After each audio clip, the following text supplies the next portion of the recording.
जनगणना के लिए परिसीमन और नॉर्थ वर्सेस साउथ राज्यों के प्रतिनिधि। क्या जनगणना के लिए लोक संख्या बढ़ाना जरूरी है?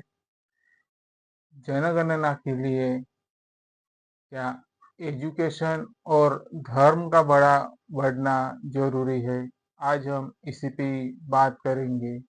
जो जनगणना है वो परिसीमन आयोग को अब्जॉर्ब करके स्वीकृति करके नॉर्थ और साउथ स्टेट को क्या परिणाम हो सकता है, और साथ ही साथ इसमें पश्चिम बंगाल का जो विधानसभा क्षेत्र है, कॉन्स्टिट्यूएंसी है, और अन्य राज्यों है, उस पर क्या असर गिरने वाला है। मैंने पहले भी बहुत बार कह चुका हूँ, हम किसी संस्था के पक्ष में नहीं है और ना ही किसी संस्था के विपक्ष में है।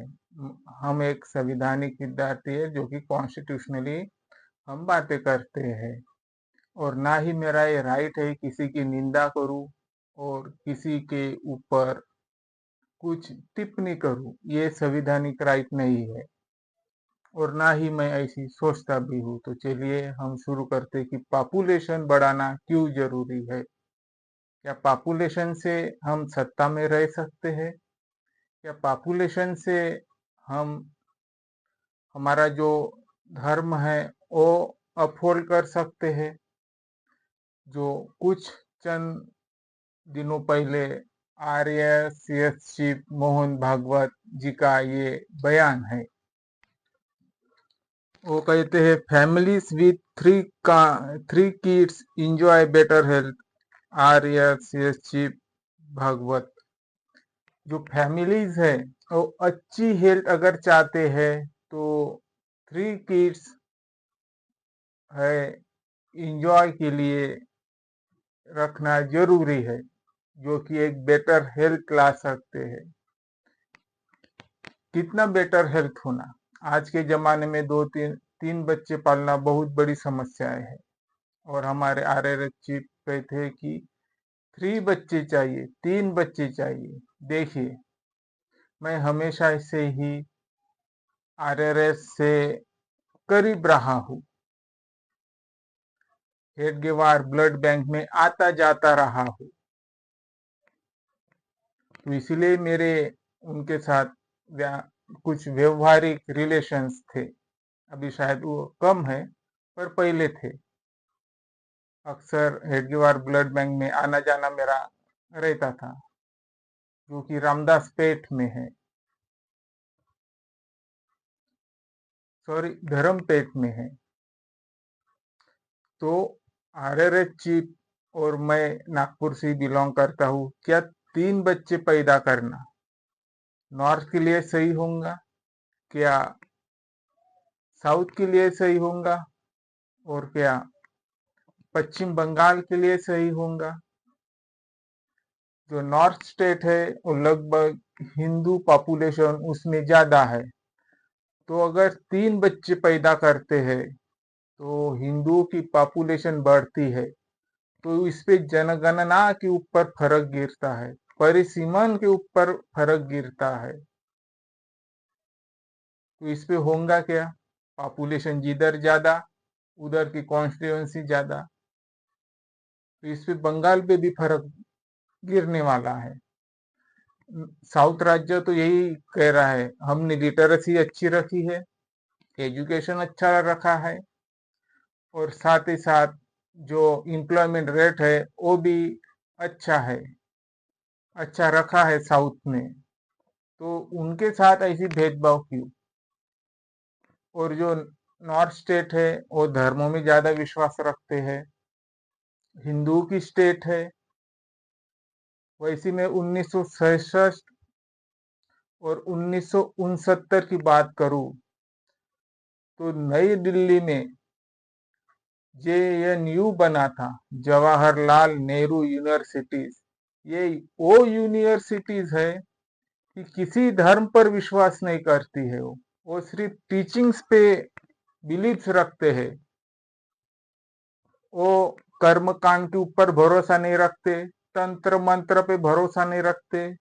जो जेएनयू में पढ़ते हैं विद्यार्थियों, तो इसीलिए जेएनयू का जितना भी मान सम्मान करे वो उतना कम है देश के लिए, क्योंकि जेएनयू के विद्यार्थी फिर चाहे वो किसी भी धर्म से बिलोंग्स करते हो, हिंदू रहो, मुस्लिम्स रहो, बुद्धिस्ट रहो, वो विद्यार्थी धर्मों में इंटरेस्ट नहीं रखते हैं। वो स्ट्रगल और मूवमेंट पे विश्वास रखते हैं, सच्चाई की तरफ रखते हैं। ये हमें देश में पैदा करनी है, ऐसी विचार। अगर हम धर्मों की तरफ जाते हैं, धर्म को बढ़ावा देते हैं, तो शायद हम आधे भूखे आधे नंगे जरूर रहेंगे और माइग्रेंट वर्कर्स हो जाएंगे, लेबर ज्यादा हो जाएंगे। तो इसीलिए हमें जो परिसीमन है वो खुद के इंटरेस्ट के लिए ना होके, सरकार के इंटरेस्ट के लिए ना होके, राज्य के इंटरेस्ट के लिए हो, देश के इंटरेस्ट के लिए हो। 3 बच्चे बढ़ाना मेरे हिसाब से तो भी सही राय नहीं है। मैं मोहन भागवत जी की रिस्पेक्ट करता हूँ, पर मैं इन उससे ये इनका जो स्टेटमेंट है उससे मैं सहमत नहीं हूँ। मैं हमेशा उनकी रिस्पेक्ट करता हूँ, पर उनका कहना कॉन्स्टिट्यूएंसी बढ़ाने के लिए होगा, सत्ता हासिल करने के लिए होगा, तो शायद उनके जो विचार थे मेरे लिए तो दुर्दैवी है। कुछ मेरी आंखों को नमी लाने जैसी है। अगर उनकी सोच अगर होंगी कि देश में सत्ता रहे और सत्ता के साथ साथ कुछ अनएम्प्लॉयमेंट भी बढ़ सकता है, तो शायद ये हमारे लिए सही बात नहीं है। तो इसीलिए हमें भी सोच समझ कर विचार करना चाहिए कि हमें किसकी बात सुननी चाहिए, किसकी नहीं। तो इसके लिए महाराष्ट्र में, नागपुर में 2 आंदोलन हुए थे। किसके लिए? आरएसएस के विरोध में, कि सिलेंडर्स और भेदभाव के चलते गैस सिलेंडर्स नहीं है और इफ्स्टीन फाइल जैसी चीजों पर आंदोलन हुआ। एक 22 फरवरी और एक 23 मार्च। 22 फरवरी को बामसेप की तरफ से हो चुका था और 23 मार्च को कांग्रेस और वंचित बहुजन आघाड़ी की तरफ से हो चुका था। और मैं दोनों भी आंदोलन में प्रेजेंट था। भारी तैनाती थी प्रशासन की। तो इसीलिए, और दोनों भी वक्त हमारे आरआरएस चीफ है वो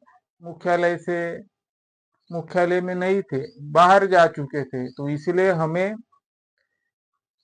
शिक्षा की ओर, राज्य के अच्छाई की ओर जाना है। मैं फिर से सभी साउथ स्टेट को वेलकम कहना चाहूंगा, जो कि उन्होंने हमेशा ऐसा ही लिटरेसी अच्छी रखी है, शिक्षा अच्छी रखी है, नेचुरिटी अच्छी रखी है, ह्यूमैनिटी अच्छी रखी है, और वो राज्य की तरफ ज्यादा गई है। तो इसीलिए हमें राज्य की तरफ जाना चाहिए ज्यादा से ज्यादा, ना ही धर्म को। धर्म में मैं जेएनयू का भी एग्जांपल दिया हूँ। जेएनयू के बच्चे, स्टूडेंट ऐसी तूफान बनते हैं कि उनकी आवाज कोई दबा नहीं सकता। उनकी आवाज में सच्चाई रहती है, षड्यंत्र नहीं रहता उनकी आवाजों में। तो आपको हमारा चैनल अच्छा लगता है तो हम रिक्वेस्ट करते हैं हमारे चैनल को लाइक, शेयर और सब्सक्राइब जरूर करें। मैं राहुल वरघट।